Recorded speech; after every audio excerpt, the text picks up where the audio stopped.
그동안 평안들 하셨습니까?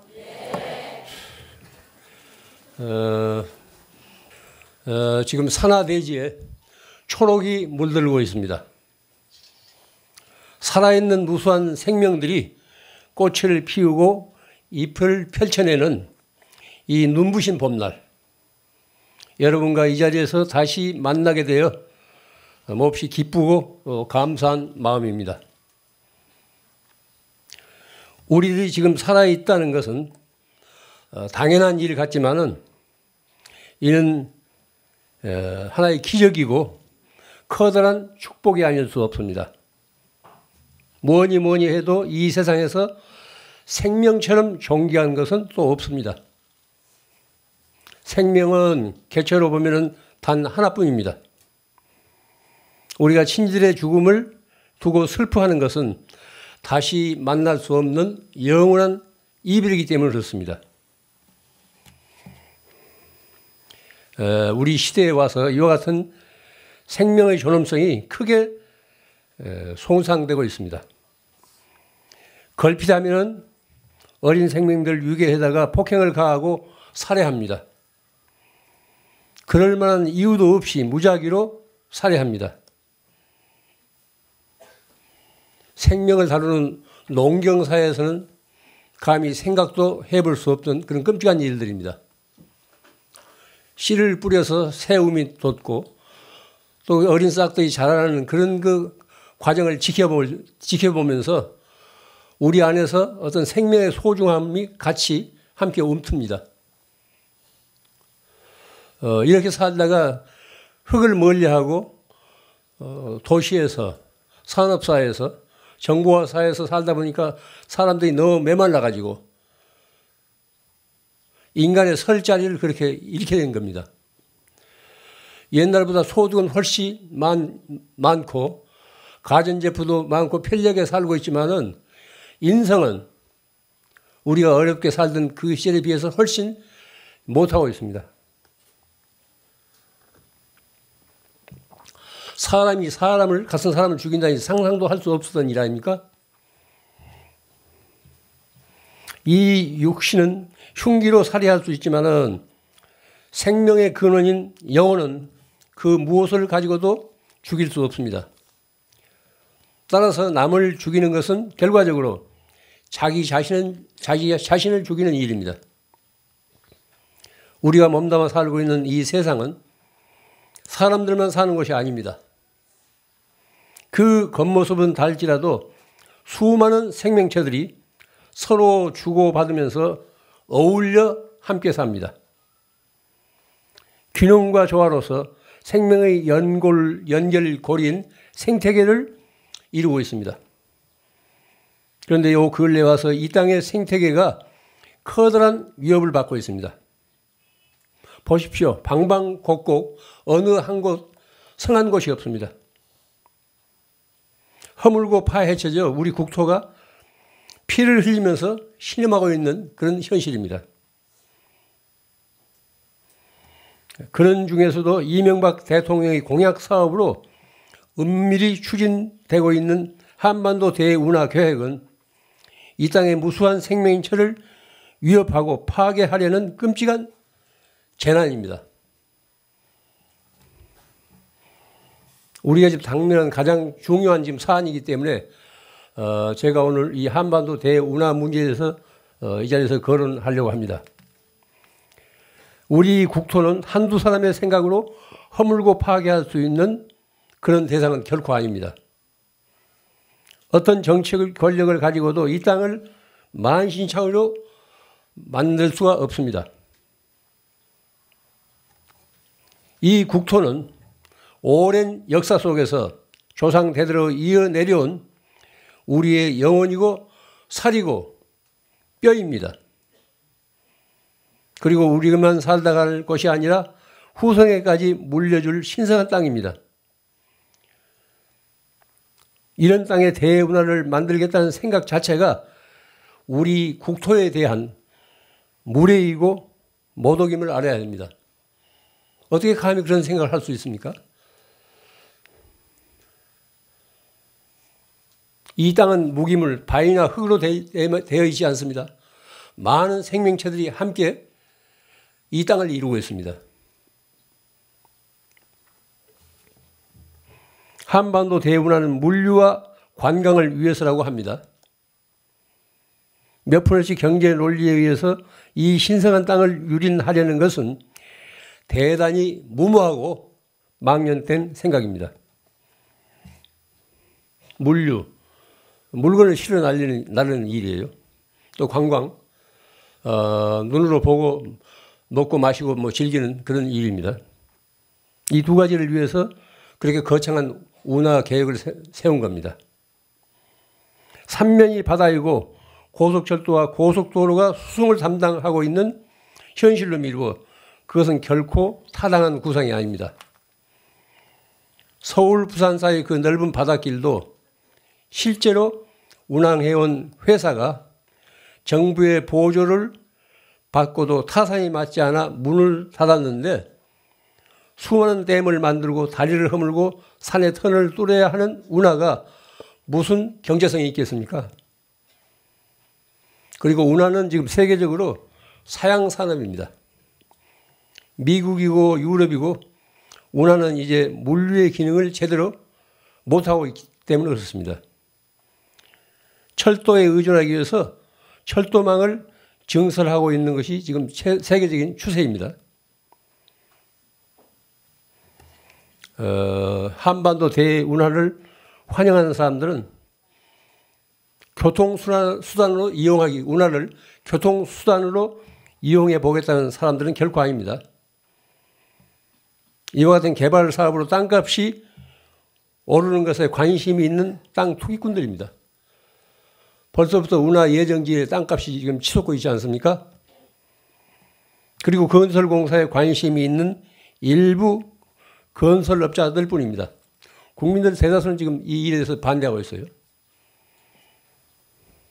강은, 살아있는 강은 이리 굽을 저리 굽을 구비마다 자연스럽게 흘러야 합니다.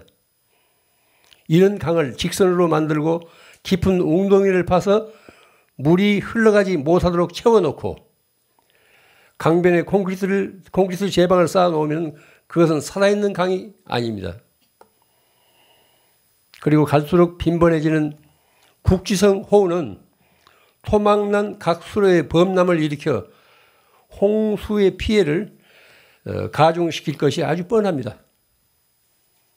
그 좋은 예로 1920년대 미국 플로리다 운하가 완공되자마자 홍수가 범람하여 2,000여 명이 떼죽음을 당한 그런 참사가 있었습니다.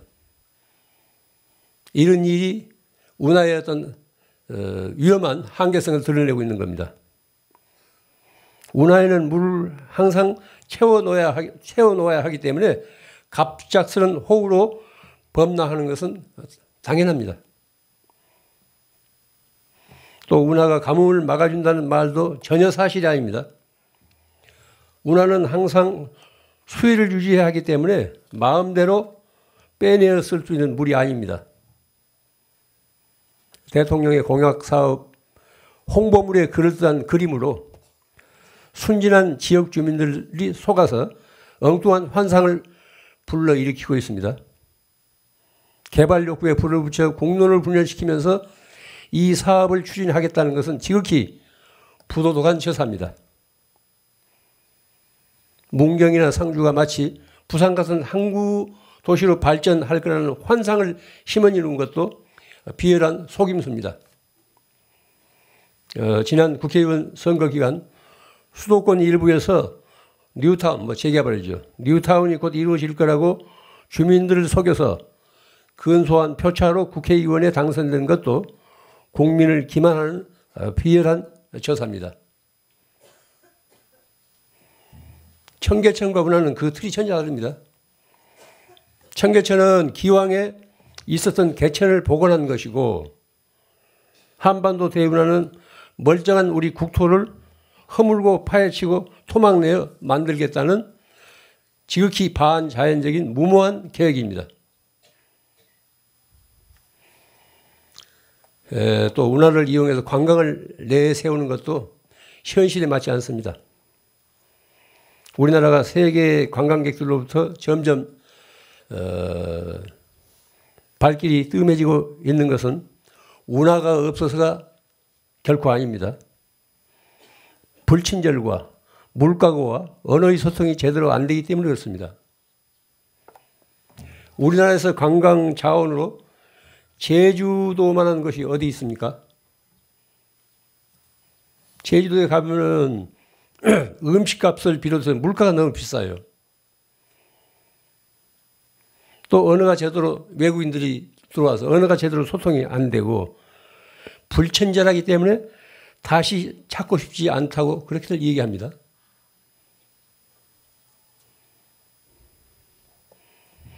그렇기 때문에 운하를 통해 관광을 내세우는 것도 이건 현실에 맞지 않습니다. 이게 다 속임수예요. 기왕 있는 관광 자원도 활용 못하면서 또 운하를 만들어서 관광 자원을 개발한다는 말이 안 됩니다. 일찍이 없었던 이런 무모한 국책 사업이 이 땅에서 이루어진다면 이것은 커다란 재앙이 될 것입니다.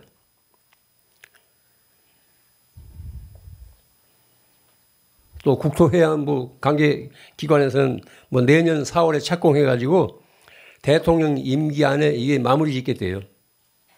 이게 말이 됩니까? 이 거창 국책 사업을 그런 그 발상 자체, 그런 졸속한 생각 자체가 국민적인 저항을 불러일으키기에 충분합니다. 우리 시대에 이런 일이 우리 곁에서 진행되는 것을 우리가 지켜보고만 있다면은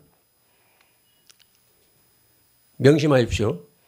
우리가 지금 살고 있는 이 땅에서 우리 시대에 이런 그 무모한 일이 우리 곁에서 진행되는 것을 지켜보고만 있다면은 우리는 이 정권과 함께 우리 국토에 대해서 씻을 수 없는 범죄자가 될 것입니다. 우리 국민 대다수는 무모한 이 한반도 대운하 계획에 반대하고 있습니다. 서울대 교수 오진을 비롯해서 양식인 우리 국민들 대다수는 반대하고 있습니다. 뭐 현직 국회의원 이번 당선된 국회의원들 자신도 여론조사해 보면은 3분의 2 이상이 반대하고 있습니다. 이런 무모한 구상과 계획은 어떤 희생을 치르더라도 사전에 우리가 나서서 막아야 합니다. 그것은 신성한 우리의 의무예요. 그래서 이 땅에서 살다 가신 우리 조상들과 미래의 후손들에게 부끄럽지 않은 현재의 우리가 되어야 합니다. 이 한반도 대운하 문제는 지금 우리가 직면한 중대한 사안임을 여러분 깊이 명심하기 바랍니다.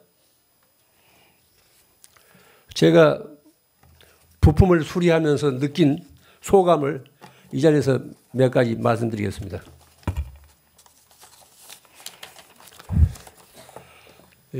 사람은 살만큼 살면 늙잖아요. 또 때가 되면 다 죽어요. 영원히 사는 사람 없습니다. 크게 앓고 나니까 새삼스럽게 둘레의 모든 사람들이 고마워요.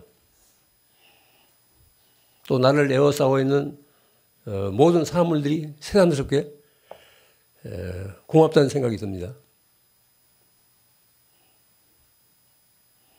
또 죽을 병이 아니면은 앓을 만큼 앓으면 나을 때가 있습니다.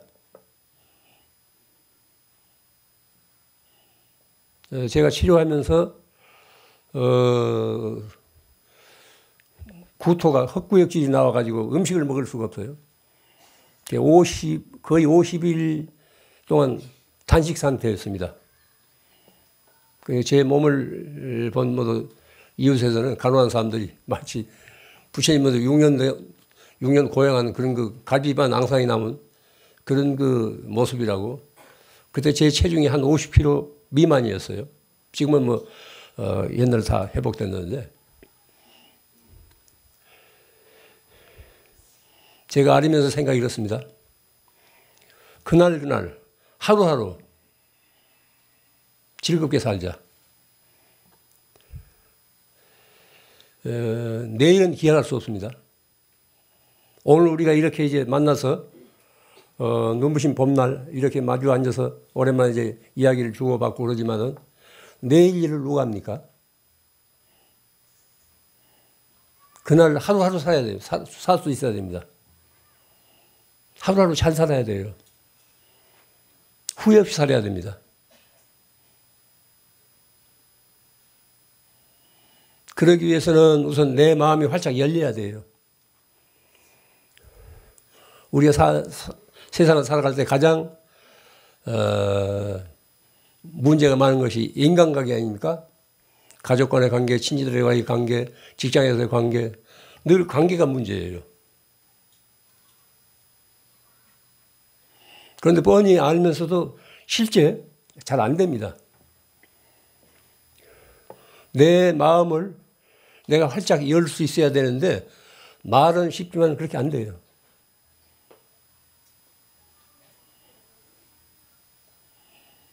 이런 극복하기 어려운 때마다 내가 영원히 사는 존재가 아니다. 언젠가는 이 세상을 하직할 거다. 혹은 내일 내가 이 세상을 하직할지 모른다. 지금 살아있는 이때 내가 나를 비워야 된다. 이유가의 매듭을 풀어야 된다. 이런 생각을 철저히 가져야 됩니다. 이렇게 되면은 저절로 마음의 메아리가 상대방에게 전달돼 가지고 그쪽에서도 풀려요. 이 우리가 바쁜 날, 이 좋은 날 이렇게 절에 와서 이런 행사에 참여하는 것도 세상을 보다 지혜롭고 또 너그럽게 살기 위한 길을 찾기 위해서 오신 겁니다. 문제는 내 마음을 내가 어떻게 쓰느냐에 달려 있어요. 이 세상을 잘 살고 못 사느냐 하는 것은 내가 내 마음을 어떻게 쓰느냐에 달려 있습니다. 흔히 절에서 이제 마음을 찾는다고 하지 않습니까? 뭐 참선할 때, 염불할 때 마음을 찾아라. 눈에 보여야 마음을 찾지요. 지극히 관념적인 소리입니다. 마음을 제대로 쓸 줄 알아야 돼요. 용심. 내가 내 마음을 제대로 쓸 줄 알아야 됩니다. 쓸 줄 알아야 됩니다. 쓸 줄 알 때 내 마음이 열려요. 온전하게 쓸 줄 알면 내 마음이 열리고 잘못 쓰면 겹겹으로 닫힙니다. 순간순간 하루하루 내 마음을 활짝 열고 산다면 둘레의 모든 것이 긍정적으로 나를 반깁니다. 또 나를 받아들입니다. 또 어려운 일이 있더라도 우리가 이 사바세계를 살아가는데 어려운 일이 없는 사람들 어디 있습니까? 어려운 일이 없는 집안이 어디 있습니까? 어려운 일을 피하려고 하지 마십시오. 어려운 일을 그대로 받아들일 수 있어야 돼요. 피하려면 피할 수 없는 겁니다. 받아들여야 돼요. 제가 이제 알으면서 속으로 느낀 것이 왜 내가 이 나이에 지금 잘 와서 이때 와서 이렇게 이제 중병에 걸려가지고 이렇게 치료를 해야 되는가 이런 생각을 하니까 모든 게 다 그 나름의 의미가 있어요. 남이 아는데 나만 알지 않다고 하게 되면은 남의 사정도 모르고 내가 얼마나 오만해요. 이 몸을 가지고 이 세상에 태어나면 언젠가 다 앓게 마련이라고 생로병사하잖아요. 좋다. 이 과정을 통해서 내가 인간적으로나 수행자로서 보다 성숙해지리라. 이런 생각을 하면서 투병을 하니까 마음의 여유가 생겨요. 모든 것을 그대로 이제 내가 받아들이겠다는 이런 생각을 가지니까 마음에 여유가 생기더라고요.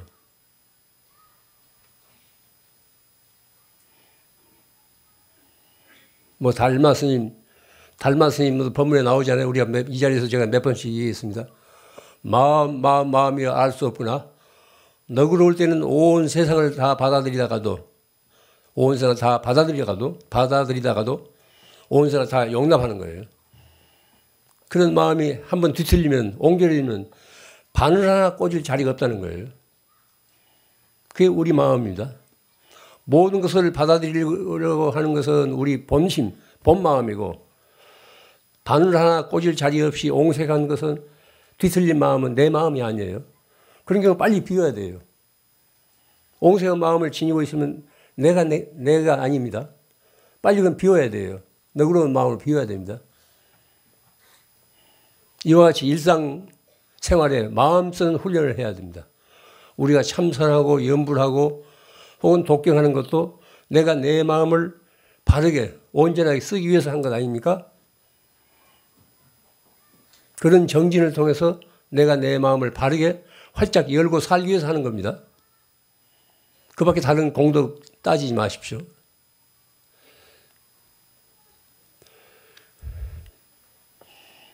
또 우리가 하루하루 살아가는 게 인생이 학교예요. 배움입니다. 어제 몰랐던 것을 오늘 배우게 돼요.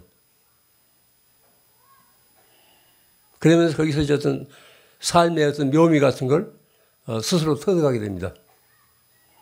거듭 말씀드립니다. 우리가 사는 것은 지금 이렇게 순간순간 이렇게 살고 있습니다. 이 순간순간을 제정신 차리고 활짝 열린 마음으로 잘 살 수 있어야 됩니다. 아까 말씀드린 한반도 대운하 문제 깊이 명심하고 이게 남의 일이 아닙니다. 명심하기 바랍니다. 또 하루하루 그렇게 열린 마음으로 살면서 사는 일 자체가 즐겁고 기뻐야 됩니다. 그런 과정을 통해서 이웃과의 관계도 원만하게 해소될 수 있어야 됩니다. 네, 이만 마치겠습니다. 감사합니다.